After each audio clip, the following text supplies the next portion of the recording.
आता याला सॉल्व्ह कसं करायचं? इथे मला माहिती आहे बरेच लोकांना हा क्वेश्चन सॉल्व्ह करायला लई प्रॉब्लेम असतो. आता त्यांनी काय म्हटलंय बघा, इथे लक्ष द्या प्रॉपर पद्धतीने. एका शिबिरात 120 पुरुष किंवा 200 मुलांसाठी जेवण, म्हणजे जेवढं 120 पुरुषची कार्यक्षमता तेवढीच 200 मुलांची. म्हणजेच जेवढं 120 पुरुष जेवतो तेवढं 200 मुलं जेवतात असं म्हटलेलं आहे. जर 150 मुलांनी जेवण घेतले असेल तर किती पुरुषांना उरलेले जेवण दिले जाईल? तुम्हाला क्वेश्चन समजला का? 150 मुलांना, ठीक आहे, 200 मुलं म्हणताय, उरली किती? 50 लेफ्ट.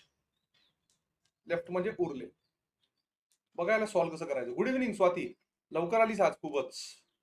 ठीक आहे. आणि त्यांनी म्हटलेलं आहे की 200 चिल्ड्रन, 200 मुले, दॅट इज इक्वल टू 120 पुरुष. डन आहे बाई? ठीक आहे. मग आता मांडणी कशी करायची बघा. मग आता किती उरले? 50 उरले. मग 50 उरले, मग बघा आता मांडताना 120 गुणीला 50 भागीला 200 म्हणजे उरले किती? 50. ठीक आहे. म्हणजे हे कसं लिहिलं असतं आपण, समजलंय तुम्हाला?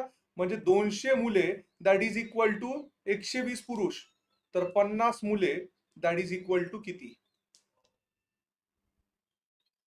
ठीक आहे. क्वेश्चन मार्क, हे cross multiplication, keep it simple. ठीक आहे. हे समजलं ना गाईस? हे डायरेक्ट, नाही तर म्हणाल सरनी डायरेक्ट कशी मांडणी केली, हे हे हे हे लक्षात घ्या.